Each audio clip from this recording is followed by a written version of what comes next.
Wake up your morning in a brand new way with the positive people, places, events, and things in and around your neighborhood and around the world. No matter where you live, your mornings are about to get better. It's the refreshing way to start your day. No doom or gloom, just bright sunshine no matter what the weather. Metro Magazine with Bonnie McDaniel. Inspiring, informative, intelligent, Ion. Positively the best way to start your morning. Eric Garner, Mike Brown, Trayvon Martin, Tamir Rice. I'm Bonnie McDaniel, and welcome to Metro Magazine. I know that if you live in this country and probably around the world, you have seen these images plastered across our television screens and airwaves over the past several months. And I know that we're at a time now where there needs to be a serious discussion about why are we here, and more importantly, what can we do about changing this unfortunate phenomenon that seems to be occurring in our country. There are a lot of young people who are looking for answers and wanting to do something, but the purpose for this interview this morning is to really talk about how can you take that unrest and the rage that a lot of people are feeling right now and turn it into a positive change. We are here this morning with four very dynamic individuals who are going to share, first of all, what is it that they're feeling and what is it that they think we should be doing as a country to begin the right conversation to make these changes. Welcome to Metro Magazine. First we have Amber Bennett. Yes. Olivia Stallings, Derek Burns Sr., and Gilbert Perkins. Thank you so much for gracing our set this morning with your presence, and I know you have a lot you would like to say, so I'm going to throw some sayings out there, and I want you to just speak from your heart and tell me, what is it that you're feeling? We started the show out talking about some of the young men, and these are just a few of the individuals who've been affected by violence from the hands of people who are supposed to be protecting our communities. When I say Eric Garner, what immediately comes to mind? Injustice. Okay. What about you, Olivia? What comes to your mind when you hear his name and you remember, reflect on the images that you saw? Honestly, sickening, disgusted. Okay. What about you, Amber? I would say that when I see that situation, how the whole thing played out, hopeless. Hopeless. Okay, what about you? Outrage. Outrage. Outrage, because I think, unlike the prior cases, we actually had the evidence and the videotape, the illegal chokehold, but still the same exact outcome. Now, I was listening to several interviews regarding the final determination as far as, them not indicting the police officer who caused his death. And I heard one pundit say that there was some legal precedent or some legal ground for them not making the decision to indict. What are your thoughts on that? Do you think there was a crime committed? What about? Well, we had all the evidence. Okay. We had the evidence caught on video camera. Okay. Unfortunately, common sense is not a big thing these days. It's all about being politically right. Mm-hmm. But anybody that can see the videotape can see that there was some type of injustice done. Okay. And it was a crime done by those who were supposed to protect and serve us. Okay. Now, I was listening to another interview that said, yes, there were police officers that were there, because some people are saying, it was racially motivated. And someone brought up the fact that there was a female African-American officer who was also on the scene. What are your thoughts, Olivia, when they bring in the fact that there was a woman who was also African-American? What are your thoughts about that? I mean, personally, I think a lot of times when we are screaming injustice or something is not fair or we don't agree with the decisions made by the judicial system in general, a lot of people like to point out, there was either another black person there or we do it to ourselves or one of those, something like that in that regard. I do believe that police officers in general tend to protect each other. And I grew up in that. I grew up in New York, so I had experience with New York finest. And I think a lot of times when it comes to them trying to pretty much put us in a position of subduing him, because they was trying to get this man to surrender or get him down or get him captured or whatever, I think she was probably operating in the mindset of, this is my job, and my job is to protect my fellow officers, and maybe not necessarily this is also my brother. And I don't know if that would play on, if I was her, how I would address that situation. I don't believe that she was involved in actually having physical contact with him.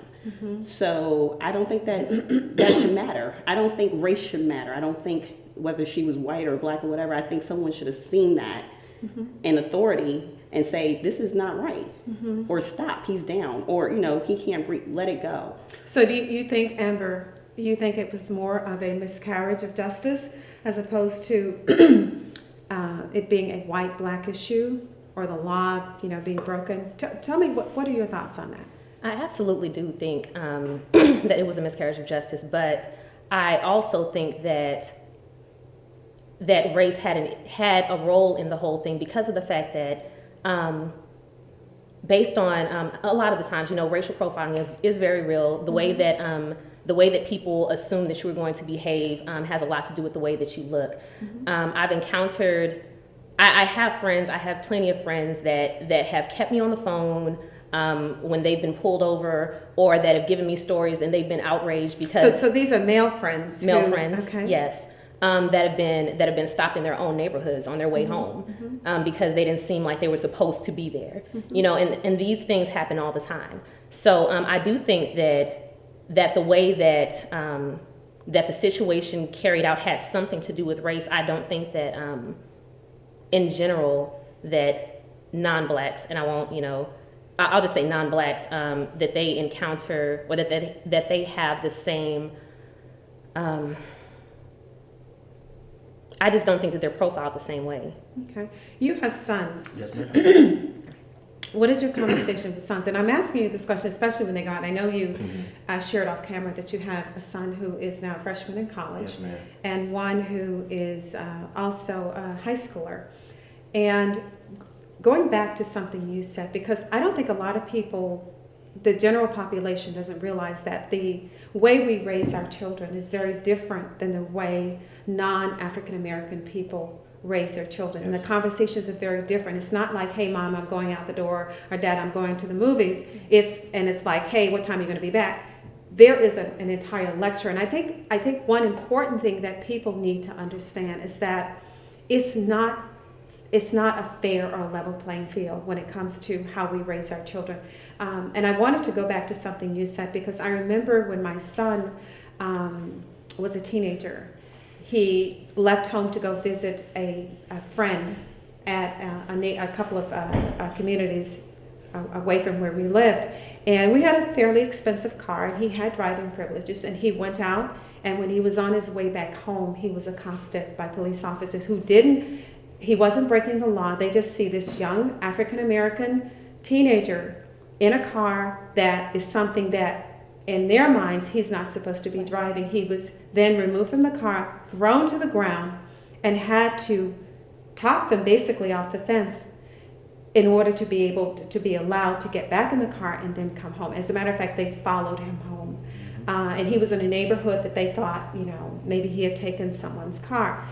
What is a conversation that you have with your sons? Share with our audience the conversations that you, as a dad, who you're not thinking about him going to the movies or taking a girl out on a date. You're thinking, is my son going to come back alive? Talk to that, because I think it's important for people to understand that. Well, as a father of three wonderful African American males, I have the same conversation with all of them, because I think they can understand that now, especially now in this day and age where they see it so much, and it's plastered over social media and just on TV in general. I think my conversation with them is more of a character one.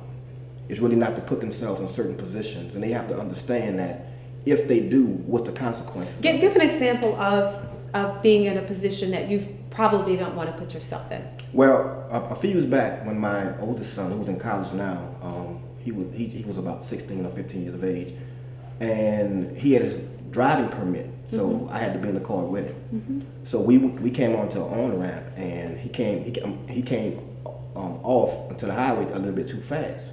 So, but he regained control. But we didn't see the cop right behind us. So I was on the passenger side, and he was driving. So the cop pulled us over, and he immediately started talking to my son and tried to, and my son was nervous. And so I took over and started talking for him. I said, he only has his learner's permit. I'm his father. I'll do all the talking. So I don't want him to answer any questions to the police officer. I started answering the questions for him. So what was the police officer's response? The police officer, the first thing he tried to do was get him out of the car. So talk to that, because that is one of the things that I know. Even today, my son's a young adult. We say to our son, if you have not broken the law and they're trying to get you out of the car, you need to stay in the car. So the first thing he did, he rolled the window down, and the first thing my son had, I gave him the registration, and he had his learner's permit out. So I said, this is the first thing you do when an officer comes to the car, just hand it to him. So he handed it to him, but then he proceeded to ask him to step out of the car, and I said, sir, I'm his father. My son didn't commit a crime, so he's not going to step out of the car. You don't have a search warrant, you don't have any probable cause, so he's not stepping out of the car. And so the cop told me to shut up. He's talking to my son. Wow. Yes, he told me to shut up. So I said, I'm not shutting up because my son is a minor, and you should be talking to the parent. And you see, one of the things that I want to emphasize on that point is that there is a way to keep a conversation from escalating to that negative space. And I think that if there are police officers out there listening who are listening objectively, if you are trying to protect the community, especially if there's not been a crime committed, but you're just concerned and you want to talk to someone, there's a way to do it in a way so that you get the answers that you're looking for. It's not a power thing. And I think the reasons why, if I go back to the Eric Garner situation, the reason why things escalate is that you're taking that attitude into the space. Are you trying to make sure that everyone's okay? Are you trying to pick a fight? Because when you go into that negative space, all of a sudden things have escalated. Egos, especially when you're talking about males, egos take over and things are out of control, and then you have someone lying on the ground dead for no reason. So talk about that for a minute. Well,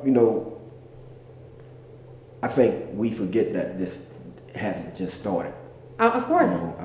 I've been 16 and 15, and I grew up in the city of New Orleans, Louisiana, and I've been stopped by cops many times, and just pulled out in the car for nothing. Now, it's sad that, some bad apples will spoil the bunch, and so, there's this stigma that's put on young black males. And, when the cops immediately come to the car with their hands on the guns, right, like they want to do something, to me that's a problem. You're saying that you feel threatened. Yes. And so for me, going through those experiences and not wanting my son to have to go through those experiences, and I just try to speak to him in a way of character. Look, try to listen and do what the officer wants you to do, and just diffuse the situation immediately, or not put yourself in a situation, one or the other. But I find these days it is a power trip. It is someone who has been granted the right or authority to use certain type of liberties, and they're instead of being a citizen themselves, because that's what they are, that have a job to protect and serve. But when they take that badge off, they're citizens. So instead of using the liberties in a way that they were hired to use it for, they use it in a negative way. And so people get mad when they get an adverse reaction to people not liking the cops or people not trusting cops. And I have friends that are cops now in Louisiana, and I know for a fact all cops are not like that. Right. But the problem is, just like they profile all of us and they bunch us into in one group, it's the same thing that happens on the other end. When you have a couple of bad apples that spoil a bunch, then the whole bunch is looked at that same way. And I don't think there's been enough done to really to fix that problem. Olivia, you're a single mom with three sons? Yes. What's your conversation, especially with your oldest one?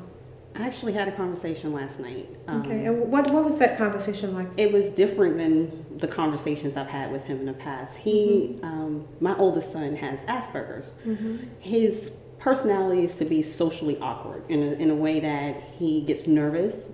He really doesn't like to speak very much, and he's really an introvert. So I've always worried about him as far as if he had any encounter with, a police officer or a security guard, anything. And he's not comfortable yet driving. So, he's 17 years old. He likes to walk to the store a lot. He enjoys that freedom of going to the store.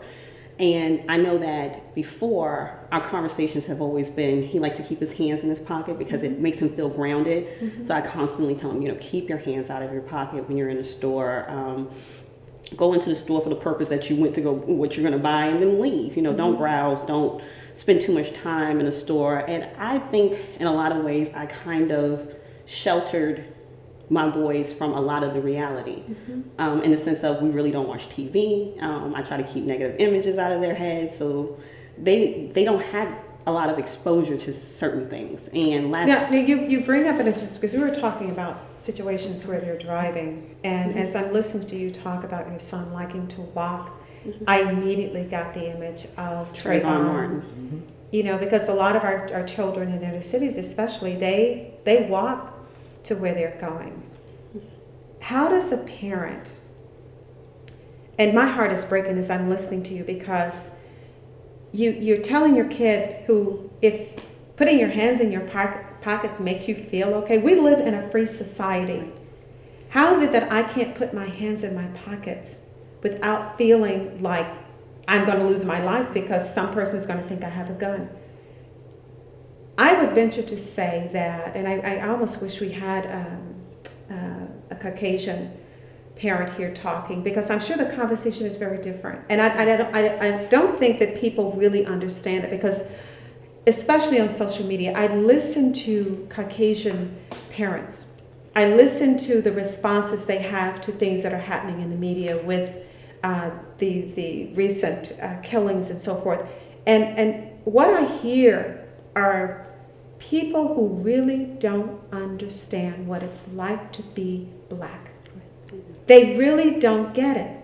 They don't understand that I can't allow my children to be kids.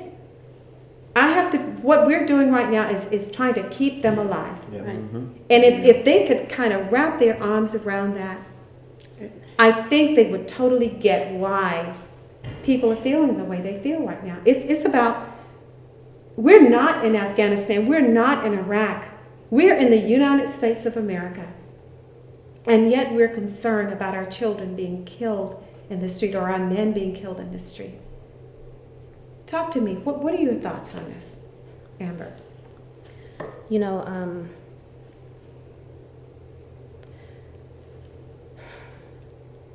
This has been a very emotional topic. We were actually just talking about the same thing on the way here, but it's really sad to me, because it's kind of like you don't really know which way to go. You don't really know what to do. It seems like there's no accountability. And I know that one of the discussions that I'll hear, I have friends that are police officers, and one of the things that I would hear. I have a couple of relatives who are police officers, so I totally get it. Right. One of the things that I would hear a lot is that, you don't know what it's like to be out on the streets and everything. And, I get it.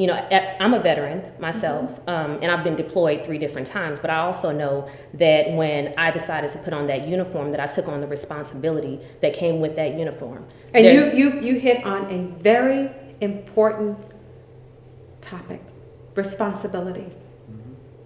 Because if I think about what is missing when it comes to law enforcement, there's a certain amount of responsibility, and I've heard this kicked around in terms of, and I will say this, a lot of my Caucasian connections, they are saying, well, there's responsibility on the part of, a lot of the young men that have been gunned down, but there's equal responsibility, because on the one hand, you have responsibility of a citizen who maybe they don't have the training that a police officer has, don't have the same point of reference that a police officer has.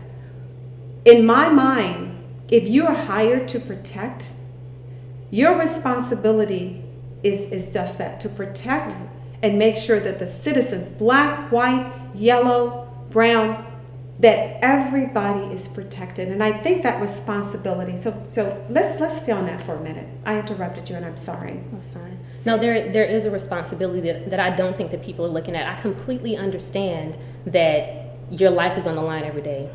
But at the same time, you opted into this profession. Mm-hmm. You took that oath to take that responsibility to say that you would protect the citizens, mm-hmm. Protect and serve. This is what you're supposed to do. So it's like, of course, you can't change the rules once you get there and say, okay, well, I'm just going to go this extra measure, this extra step that might result in somebody else losing their life. Mm-hmm. It's like there is a certain level of responsibility that you have, and you have the responsibility to make sure that you treat everyone fairly. If I was overseas and I'm, of course, I realize the reason that I'm there.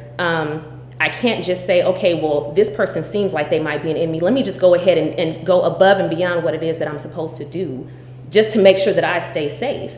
It's like you understand what it is that you took the oath, you took the training, you did everything that you were supposed to do to be in this profession. There's a responsibility that is there. And you are supposed to be protecting yourself, but you opted into your whole job is to protect the citizens. Mm-hmm. And that's one thing that I think people completely look past. I'm not saying that police officers' lives don't matter, mm-hmm. but ours do too. Mm-hmm. And at the same time, when you put on that badge, you are supposed to be held to a higher standard. Mm-hmm. You're trained to have knowledge, to have, to be accountable on a completely different level. And I think that's one thing that we look past so much. And we're going to take a quick break because I'm loving this discussion, by the way, and I'm hoping that you out there are beginning to get just a sense of why people are in the state of mind that they're in right now. We're going to take a quick break and come right back with more Metro Magazine. Are you ready for the revolution? I am Candace Camille, the Willologist. 2015 is only a few days away. Are you going to make a resolution, or are you ready to join the Get Well Revolution? Stay tuned. If you're just joining us this morning, we're here with a group of very lively African American citizens who are talking about the current unrest across the country over recent killings of African American men.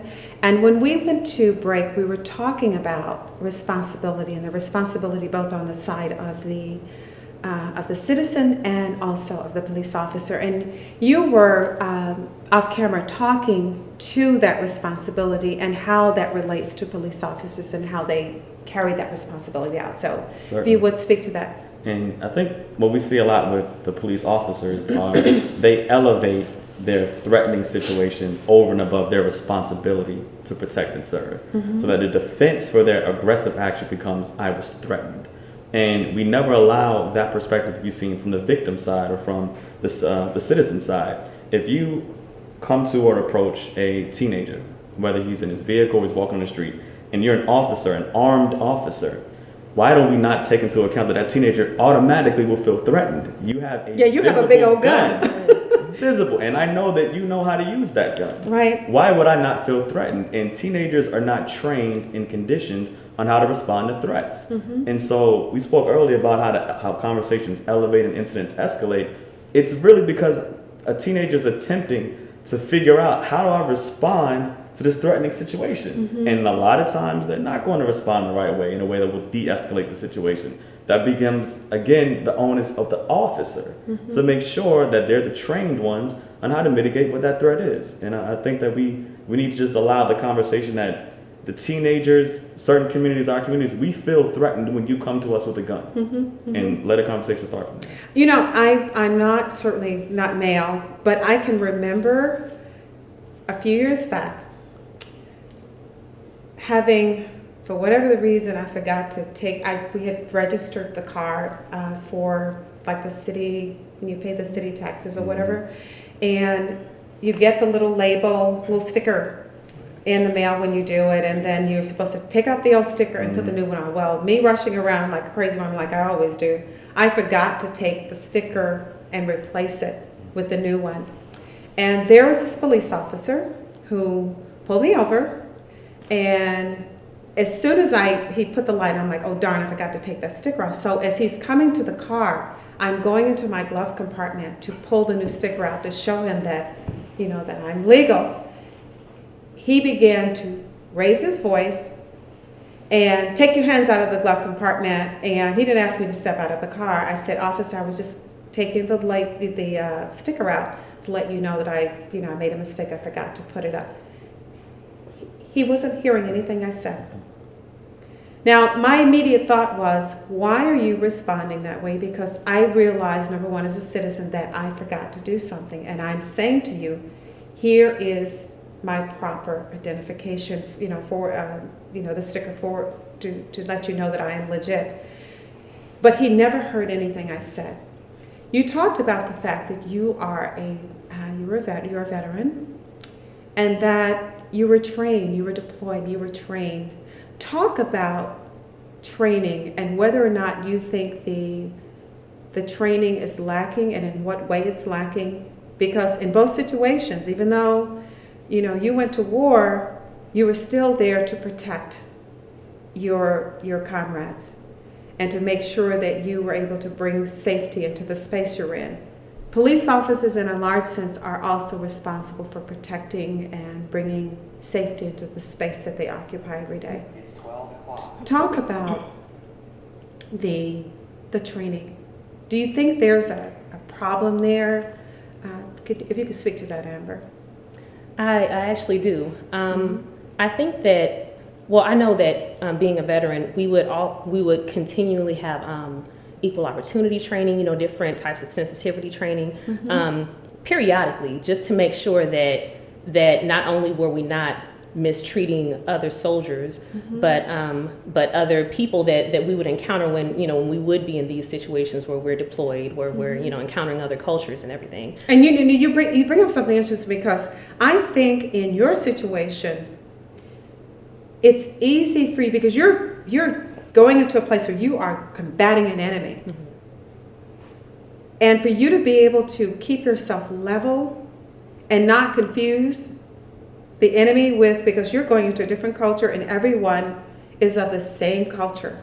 So sometimes I would imagine it's hard for you to distinguish between who's the enemy and who's a friend. So I interrupted you, but talk about that, and how were you trained to be able to gain your bearings in situations like that? Well, I think it's all about periodically reminding us of why we're there.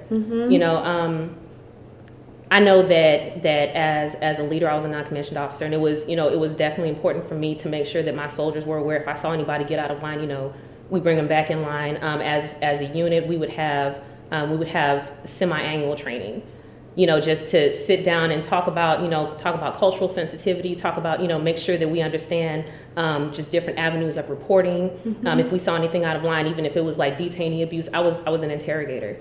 And so, a lot of the times we would encounter people that would mishandle the detainees, and we would have to have definite reporting chains, to make sure that there's no type of reprisal if you do actually see something wrong. We have to make sure that stuff is in place. Now, you're an educator, and something just came to mind. If you talk about the fact that police officers, we actually employ them through our taxes. So they actually supposed to work for us. Yeah. So if you take that and stretch it and think about situations that might be in the workplace for average citizens, there's something called meetings and updates on what's going on in the community. There is an exchange that happens between the employer and the employee on a very frequent basis. Yeah. You're an educator. What do you think needs to be changed? And not just these, every time there's a shooting, let's have a town hall meeting. Do you think that would be an effective way of making sure that we keep police officers and people in the community connected, where there is a call meeting? And not one where you're going in and you're laying blame, but let's sit down and talk. What's going on in the community? How can we help? Is there a problem like in XYZ block that we need to be aware of? Because no, at the end of the day, not everybody is out there doing what they're supposed to be doing. There are people out there breaking the law every day, which is why we have cops. Talk about education using that type of format. I do think the conversations are what I call a local optimum. Because once an officer does show face and does put, we'll call it the olive branch forward, that, hey, I'm actually here to help and care, I think that type of integration will help in terms of when incidents arise. At least they can put faces with names. They know the personalities of certain individuals. They can rely on certain witnesses. They get to know the landscape that they're working in. But there's also this systemic issue that you have to face around the culture. And if there's a systemic culture that says, black bodies are threatening and you don't need to integrate, you need to view them as a threat perpetually, then we're going to have these episodes blur up as frequently or infrequently as they have in the last few years. So I think that's more of a global way to look at it as a culture. It's interesting, and I know it was a movie, but I watched Green Mile for the second time a couple of weeks ago after the Mike Brown verdict or whatever came down. And I watched it with a different eye this time, because what I saw this time was very different from what I saw when I originally watched it. And being in the media business, I also know that there are certain ways that if you want to portray certain things or do messaging, that you angle the camera a certain way, and without saying anything, it's said. So what I saw when I watched the Green Mile this time was, because Michael Duncan and I forgot the very tall cop that was in the movie. He was actually taller than Michael Duncan, but the director, in order for you to understand what the white officer saw, he angled that camera so that Michael Duncan looked like he was bigger than any giant walking the earth. He did that for a purpose, and I didn't understand that when I saw it the first time. And what I want to get to is this whole idea of perception. What does a white or a police officer see when he looks at us? And what do we see when we look at him? It's all about perception, because you talk about seeing a threat. If you have this image of a person in your head that he is a thug, he's a thief, he's going to break the law, you have all of these thoughts in your head before you even approach him. What outcome do you think is going to happen? Well, from the officer's point of view, I've never been an officer, so I can't speak to that. But if I was an officer and given all that information that's being fed to me about really somebody I don't even know, right? I would automatically, I would stay in the offense all the time. I would always stay ready. My hand would be on my gun, just like we see today. And so I think the outcomes that we see is because of the information that's being fed to them. We see the same outcome all the time with officers. I mean, you get stopped for a traffic violation, but then you have 10 cars. Right.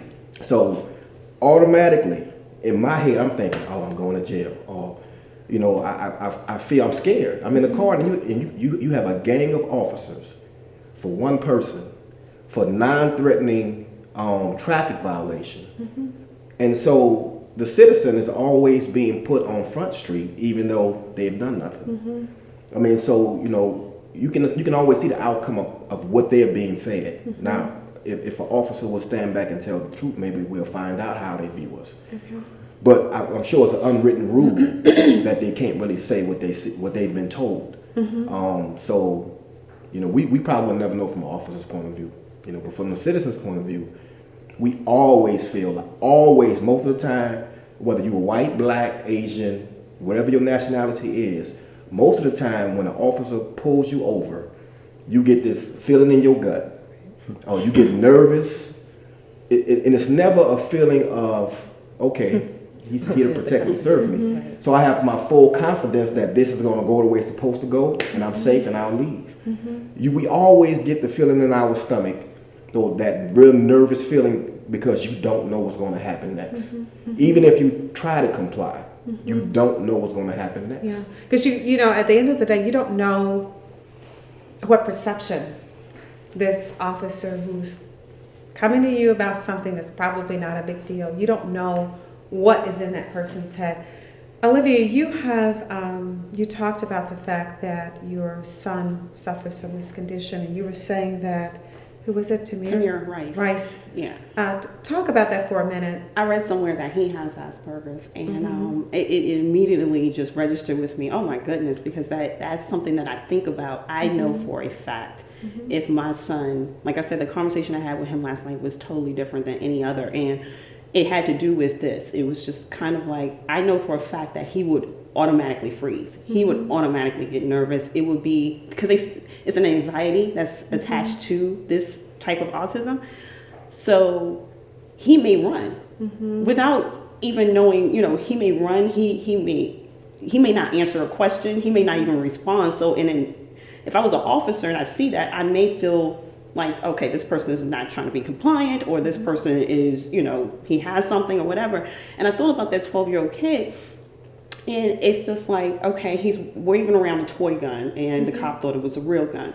And we're talking about the 12-year-old, which is just... none of my children have ever and will never have a toy gun. It's just not even allowed in my house. I don't even allow them to watch TV, though, in the sense of, you know, they're really sheltered in the sense of they only have programmed TV stations that they can watch. But police officers need to keep in mind that it's not just the men that they're stopping, these black men that they're stopping, they're coming after our children. And so when my son said to me a couple of days ago, he always says, can I go to the store? And I always say yes. But for some reason, I was just like, no, it's too dark. It really wasn't. I was like, I'll take you. And he was like, but that's my time to think. He likes to be by him, you know, they like to be alone. And he should be able to do that. He should be able, he's 17. He'll be 18 in a month. You know, of course he should be able to go to the store. He always comes right back. Why am I? But I felt some kind of way. I felt that, what if this is the time where I don't see him come back home? And to have those conversations, I do not believe any other race ever has to sit down with their children and say the things that I have had to say to my boys. I don't believe that. And you know what? And like I said, my son is an adult. He's a young adult. And he doesn't live with us. And every day, and I think he finally got it, I said, send me, your dad, a text, an email, or something. We need to know you're okay. Because if I haven't heard, and I have a daughter too, and she lives in a major city. If I haven't heard from my kids by a certain time, by the time I go to bed at night, all day, I go into panic. I go into sheer panic. Mainly, especially with my son, mainly because I'm concerned that something might have happened to him. He's a law-abiding citizen. He was in the military. As a matter of fact, I guess I shouldn't say the job he does right now, but he's involved on some level in protecting people. I'll just leave it at that. So, but I'm afraid. And you know, he always says to me, Ma, you know, I'm a grown-up. And I'm like, I know you're a grown-up. I said, and I can't explain to you why or how I get rid of the feeling that I have. So that I need to go to sleep at night. So humor me. Send me a text, hey, Ma, I'm alive. And that's what my daughter does. She goes, I'm alive. And for me, I can put my head on my pillow and go to sleep at night. But do you think that, and let's kind of transition into another area, do you think that the media has a responsibility? I'm in the media, and so I'm lucky in that I can use my platform to talk about whatever I want to, and I'm very, very grateful to ION for allowing me to do that. But a lot of people in the media, it's like the sensationalism of the story, of the moment. That's how they operate. What would you say to media who are not in situations like I am, where I can pretty much dictate what I talk about? What would you say to them that their responsibility is? Anyone want to go first? I would say that these images the reason why I decided when my child was born, TV wasn't going to be a factor in my house. And there's 7 of them in my house. We have cable and all of that, but I stopped personally watching TV because I got tired of seeing the images of every time I saw one of us, it was because we was going to jail, or it was because we did a crime or something like that. I think the media has a huge responsibility to society as a whole in these images that they put up of black men, because it's not just black people that commit crime. You know, that is universal. Everyone commits crime, unfortunately. Of any culture, of any unfortunately, we live in a semi-violent society, and yes, crime is committed and it happens. It's unfortunate, but don't always show images of us doing it, because then what happens is the young lady that may have not had a lot of exposure with black people, she takes in that and she absorbs that. So the first time she encounters a black person, she may hold her purse a little tighter, or she may feel threatened, or she, without even knowing why, because television programs you. That's why it's called a program. It's there to subliminally put images and things into your head to get you to lean a certain way.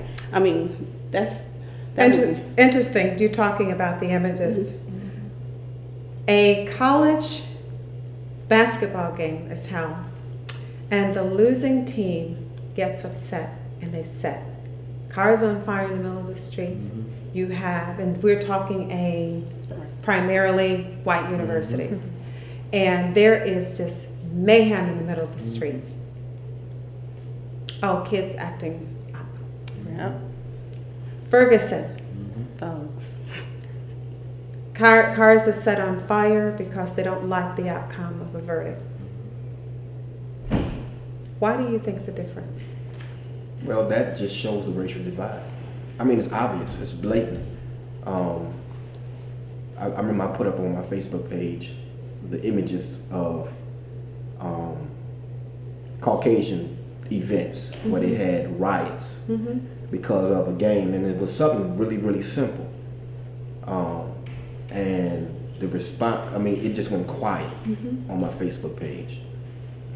You know, simply because, like I say, common sense is really a commodity these days. And my grandmother always told me, if you quack like a duck and walk like a duck, most of the time it is a duck. So people, they don't want to admit what they see, because then that points the mirror right back in their faces. And I don't think most of our Caucasian counterparts put themselves in the position that if that was my son that was shot, or if that was my daughter that was shot, or if that was a relative of mine that was shot, how would I really feel? And how enraged would I be? Would I act out? You really don't know until you put in that position. You really don't. You really don't. And I think that judgment in terms of how people respond to bad situations is always a very interesting thing, because until you walked in that person's shoes, you don't really know what you would do.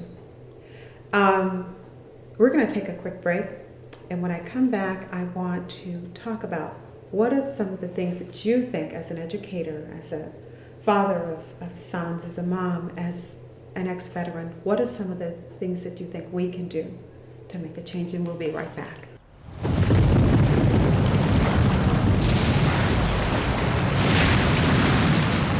Up to 40% of businesses never recover after experiencing a major disaster. Make a plan at ready.gov/business. When you throw away money on wasted electricity, you're throwing away everything you could have bought with it. Saving energy saves you money.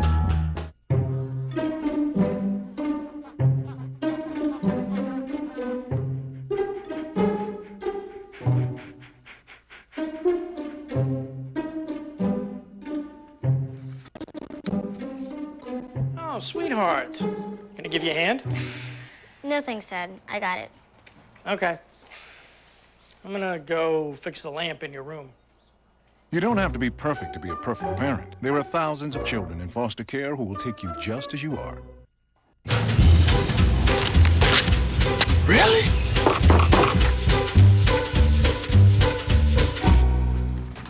Buzz, what's up, man? You left some leaves burning out here. Yeah, I just came in just for a second. Come on, man. If it's too hot to touch, it's too hot to leave. You could torch the whole neighborhood. It's a good point there, Smokey. 9 out of 10 wildfires are caused by humans. Only you can prevent wildfires. When we went to break, we were talking about a lot of the images and the responsibility that the media has, and the roles that they play in a lot of the negative things that are out there. And one of the things that I did share is that, at least in the space that I occupy, I want to make sure that I'm putting positive images and having conversations, although this is probably the toughest conversation I've ever had of any of the shows that I've done. I, however, think that it's a necessary conversation because I don't like what I see going on in the communities. around this country.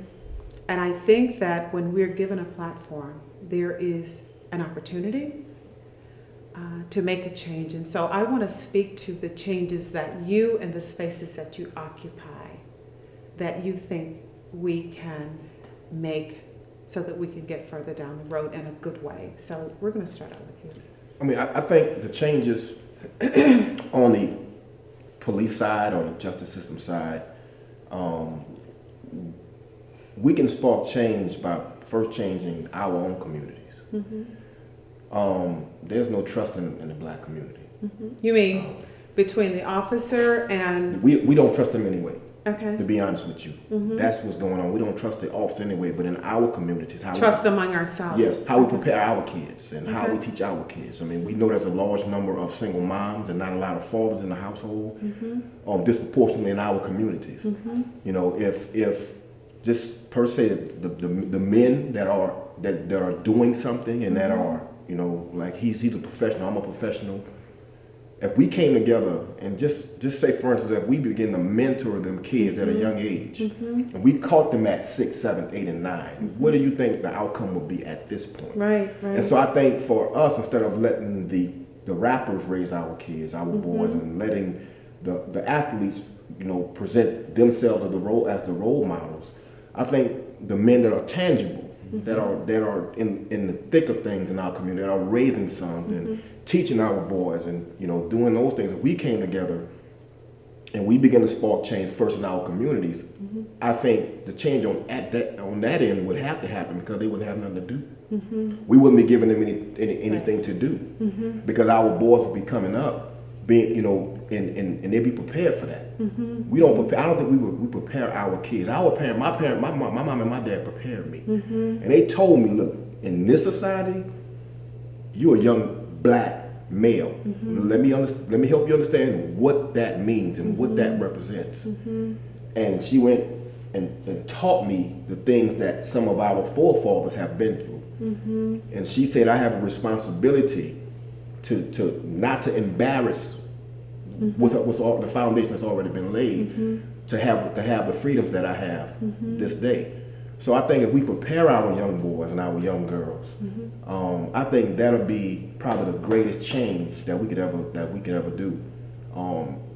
One thing that I think we worry about too much is the symptoms, but we don't never fix the problem. Yeah. So all the stuff that we're seeing now are the symptoms. They are. And so the media has us caught up on the symptoms of everything, but we don't go back to the root of the issue, the problems.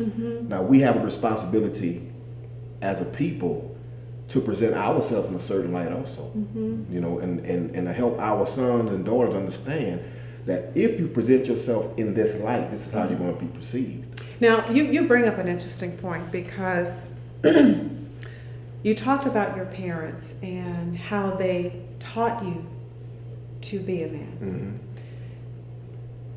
One of the things that I think, I'm being very, very honest, and some people out there may not agree with me, but I think as a mature woman that I have a responsibility to behave like a mature woman. Because if you, and I think this is so critical in our community, because if our young women, if our young men are going to know what being responsible look like for us, I can't say to my daughter, learn responsibility based upon what a Caucasian woman does or what an Asian woman does. She needs to see from me as an African American woman what that looks like.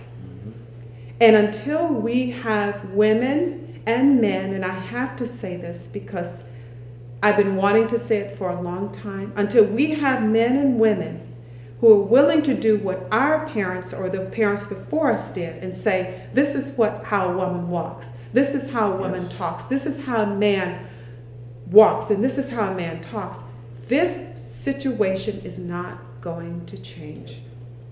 I can't act like a 16-year-old girl or a 20-year-old girl because I'm not, or a 20-year-old woman, I'm not. They're looking to us for guidelines for how we should behave. and how we should act and how we should do. And it has nothing to do with trying to act like whatever group you might want to associate or affiliate with that person's behavior. It has to do with, because I was raised by grandparents who were very, they didn't have a whole lot. But they taught me to have manners, first of all, for the people in my community, but also to have respect for the people around me. Because when you teach that, it makes you stand with your back a little stronger, because I'll stand up to anybody. Yes. And if you got a back and you stand with your head up, you can have that conversation with that cop. He may not like it, but he will respect you, or he'll look at you differently. So I like the fact that you're really talking about something that we need to pay attention to ourselves as a community. I totally 100% agree with you. What do you have to say to that, Olivia? I think possibly about 6 months ago, I was sitting around and I'm like, it feels like sometimes you're a hamster in a wheel, and it's just, you see the problem, you know what the problems are, you can look at the community and you say, okay, I can see it there, I can see it how we're perceived, but then I can see what we're doing to each other and with one another. So you get it from everywhere, and I couldn't figure out what change would look like or how you would go about changing it. And I immediately called a group of friends together, and like 10 of us, and I said, I want to have an open forum. I want to have a discussion every month. I want y'all to come over and let's talk about not just the problems, but maybe possible solutions. And we've been doing that for the last 5 months. Because I didn't know. I knew that I had to do something. I have these 3 boys in my house. They're coming up, they're growing up, and I'm going to have to let them loose in this world. I want to know that I contributed some positive change within society, within my community, that affects how they come up in this world and how they're perceived and looked at. And those conversations have been going very well. We started to look at so many things that I wouldn't have thought of. I thought that if one person can't necessarily do it by themselves, and I said, if I get a group of people and start listening to men and women, and this, this group is both men and women, more men than women, find out what are their ideas, what are their thoughts, then we can start thinking about positive change. And I do believe it starts within our community. It does. I do. I absolutely agree with you. And it's interesting that you talk about positive change. One of the things that, and I tell people all the time when they interact with me or they'll come to me to ask me to help with something, I said, let me tell you up front, I don't operate well in negative space. As a matter of fact, I don't even go there. If you're going to come to me with a problem, I want to talk about the solution. Griping and blaming this person and that person, or blaming your situation. I mean, things happen. It has happened to us since the beginning of our existence here in this country. Sit around and gripe about it, and we're going to burn down or mess with the business of somebody who looks like us because you're mad with someone who doesn't even know who you are. That's not the solution. No. So what do you say about what it is that you can do in terms of changing the space that you're in? Yeah, I do think our current circumstances are so layered that there are sort of solutions that we can look at on the ground. And again, I always go local versus global. Local is looking at the way we comport ourselves around officers and in society, but global is still keeping an eye on sort of the systemic injustices as well. And economics is a large part of it, but I cite, and I would betray my education if I didn't. I cite instances like Tulsa, Oklahoma, Black Wall Street, where there was a community that did do the proper sort of function in terms of their money and their community building, and were able to really develop prosperous businesses, etc. But there was a reaction from dominant society that was very much a terrorism reaction. Do you think that would work today? I do, and that's actually part of the work in education services and with the students at Howard that we're doing is we are keeping a very sharp eye on new opportunities and being self-sufficient with our businesses and keeping our commerce in at least a certain small loop initially. The way to augment business is to spend on folks who spend on you. I love it. I love it. I want to hear what you have to say, Amber. I think that that first it starts off with actually identifying the issues. I think that all too often that we sit around and we say, well, if this person would do that, if that person would do this, then, and we don't actually try to find solutions for ourselves. Right.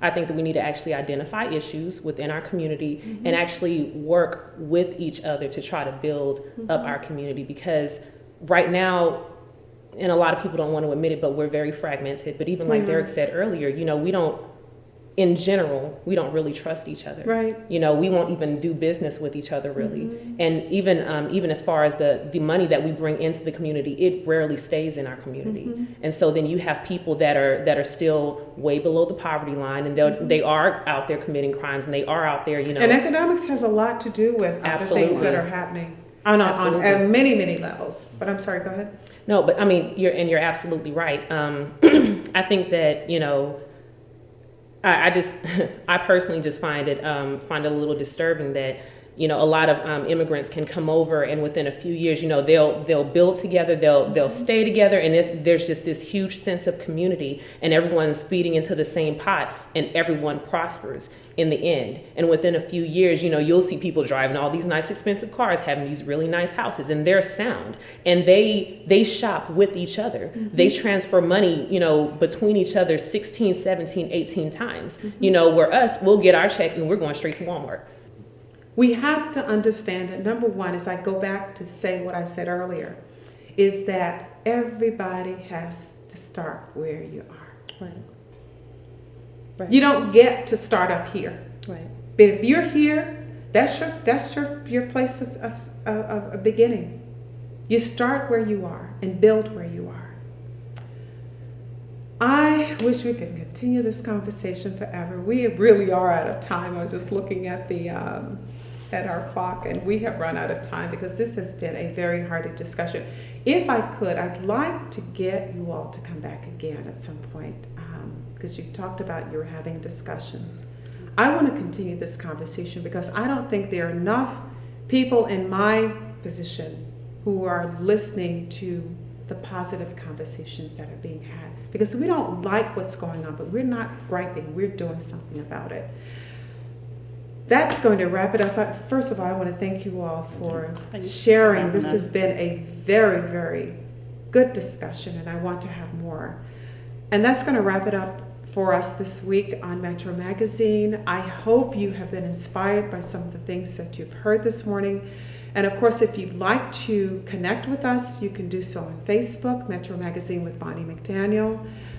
We're also on YouTube if you want to watch any of our previous shows, but I do hope you would connect with us and let us know your thoughts. If you have some ideas that you'd like to share, we would love to hear from you and continue this conversation. I hope you have a great week, and I will see you on the flip side.